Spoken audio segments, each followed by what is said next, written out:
আমাদের ইউজিসির মাননীয় চেয়ারম্যান মহোদয় তিনি আমাদেরকে জানিয়েছেন যে আমাদের যে আবাসন বৃত্তির যে অর্থ বাজেট এটা মূলত দুইটা খাত থেকে আসবে।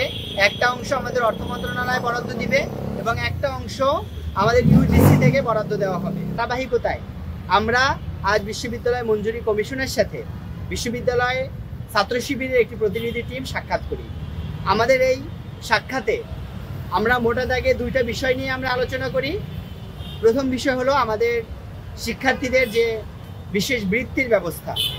আমরা চেয়ারম্যান স্যারের সাথে কথা বলি, তিনি অনেক আন্তরিকতা দেখিয়েছেন আমাদেরকে, তার এই আন্তরিকতার জন্য তাকে ধন্যবাদ জানাই। আমরা বলার পরে আমরা যখন এখানে আসি তারপরে তিনি আমাদের যে চিঠি যেটা ছিল মন্ত্রণালয় অর্থ মন্ত্রণালয়ে, এই চিঠিটা তিনি অর্থ মন্ত্রণালয় আমাদের সামনে তিনি হোয়াটসঅ্যাপে সেন্ড করে এবং আমাদের মাননীয় অর্থ উপদেষ্টা এটাকে রিপ্লাই দেন যে তিনি এই বিষয়টা সর্বোচ্চ বিবেচনার সাথে নেবেন।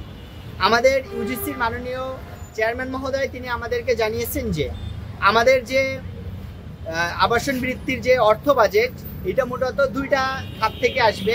একটা অংশ আমাদের অর্থ মন্ত্রণালয় বরাদ্দ দিবে এবং একটা অংশ আমাদের ইউজিসি থেকে বরাদ্দ দেওয়া হবে। এবং তিনি আরও আমাদের আশ্বাস করেছেন যে এবছর নভেম্বর মাসের ভিতরে হিট প্রজেক্ট থেকে ছাত্রীদের আবাসন সমস্যা এবং সমস্যার সমাধানে তারা আরও একটি অর্থ বরাদ্দ জগন্নাথ বিশ্ববিদ্যালয়ে পাঠাবেন এবং আমাদের আবাসন বৃত্তির যে প্রকল্পটা এটা অক্টোবরের ভিতরে জগন্নাথ বিশ্ববিদ্যালয়ের শিক্ষার্থীদের মাঝে তিনি পৌঁছাতে পারবেন বলে আমাদেরকে আশ্বস্ত করেছেন।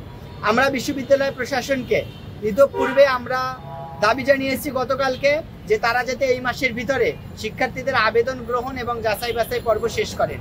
অক্টোবরের ভিতরে বিশ্ববিদ্যালয় মঞ্জুরি কমিশন থেকে এই অর্থ ছাড়ের বিষয়টা সম্পন্ন হওয়ার সাথে সাথেই যাতে করে তারা শিক্ষার্থীদের হাতে এই টাকাটা পৌঁছে দিতে পারেন। আমরা এই জায়গা থেকে কোনো প্রকার ঢিলেমি, দেরি করা অথবা দায়িত্বহীনতার পরিচয় আমরা দেখতে চাই না। আমরা চাই তিনি আমাদেরকে যে কথা দিয়েছেন আমরা তার উপরে বিশ্বাস থেকে এটা বলতে চাই তিনি আমাদের এই কথা রাখবেন এবং অক্টোবরের মাঝেই বিশ্ববিদ্যালয়ের শিক্ষার্থীদের হাতে এই টাকাটি পৌঁছে দেবেন ইনশাআল্লাহ। পদ্মা সেতু, মেট্রো রেল এবং এলিভেটেড এক্সপ্রেসওয়ে নির্মাণের গর্বিত অংশীদার বসুন্ধরা সিমেন্ট। আমাদের দ্বিতীয় যে বিষয় হচ্ছিল জগন্নাথ বিশ্ববিদ্যালয় ছাত্র সংসদ নির্বাচন। ছাত্র সংসদ নির্বাচনের বিষয়ে জগন্নাথ বিশ্ববিদ্যালয় থেকে গত 31শে আগস্ট যে বিশ্ববিদ্যালয় আইন যেটা তৈরি করেছে বিশ্ববিদ্যালয় সিন্ডিকেট, এটাকে একটি চিঠি সহ বিশ্ববিদ্যালয় মঞ্জুরি কমিশনে প্রেরণ করেছে। বিশ্ববিদ্যালয় মঞ্জুরি কমিশনে আসার পরে বিশ্ববিদ্যালয় মঞ্জুরি কমিশনে যে আইন কর্মকর্তারা রয়েছেন এবং যে অফিসাররা এবং দায়িত্বপ্রাপ্ত লোকজন রয়েছেন তারা আমাদের এই আইনটি দেখেছেন এবং পর্যবেক্ষণ করেছেন। বিশ্ববিদ্যালয় মঞ্জুরি কমিশনের অন্যতম দায়িত্বপ্রাপ্ত ব্যক্তি অধ্যাপক ডক্টর তানজিম উদ্দিন খান, তানজিম স্যার আমাদেরকে জানিয়েছেন যে এই আইনের ভিতরে তারা দুটি ভুল পেয়েছেন এবং এই দুটি ভুল সহ তারা আগামীকালকে বিশ্ববিদ্যালয়ে এটি পাঠাবেন এবং বৃহস্পতিবারের ভিতরে বিশ্ববিদ্যালয়ে এটি যদি ইউজিসিতে পাঠান তাহলে এটা আগামী রবি বা সোমবারের ভিতরে আইন মন্ত্রণালয়ে পাঠানো যাবে।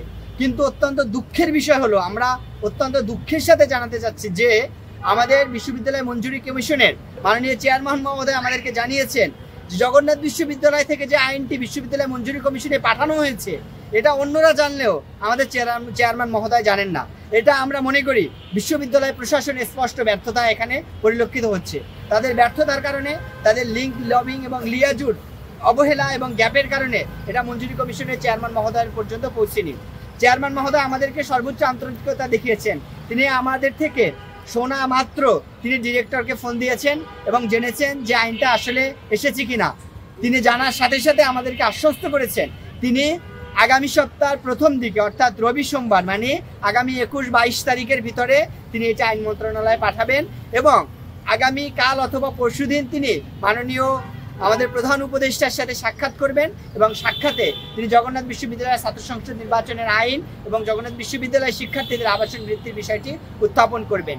আমরা স্পষ্ট করে বলে দিয়েছি যে স্যার আপনি 22 তারিখে যদি এই আইনটি মন্ত্রণালয়ে পাঠান তাহলে আমরা বাংলাদেশ ইসলামী ছাত্র শিবির জগন্নাথ বিশ্ববিদ্যালয় শাখার পক্ষ থেকে আমরা আইন মন্ত্রণালয়ে যোগাযোগ করব এবং যেই জায়গায় যাওয়া দরকার, যার সাথে কথা বলা দরকার, যা কিছু করা দরকার আমরা এটা কথা বলে আইনটা পাশ করিয়ে নিয়ে এসে শিক্ষার্থীদের অধিকার রক্ষায় আমরা সচেষ্ট থাকব।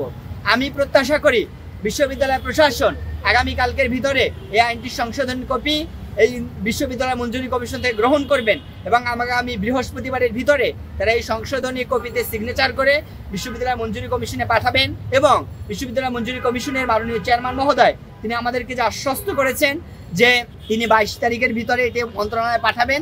এখানে সর্বোচ্চ সহযোগিতা, তদারকি এবং সর্বোচ্চ সাপোর্ট তারা বিশ্ববিদ্যালয় মঞ্জুরি কমিশনকে সাপোর্ট দিবেন এবং বিশ্ববিদ্যালয়ের শিক্ষার্থীদের অধিকার রক্ষায় সচেষ্ট ভূমিকা পালন করবে বলে আমরা মনে করি। এবং বিগত সময়ে যে ভুল ত্রুটি তারা করেছেন, গাফিলতি দেখিয়েছেন, এই জায়গা থেকে শিক্ষা নিয়ে তারা এই গাফিলতির জায়গা থেকে বেরিয়ে আসবেন বলে আমরা প্রত্যাশা করি।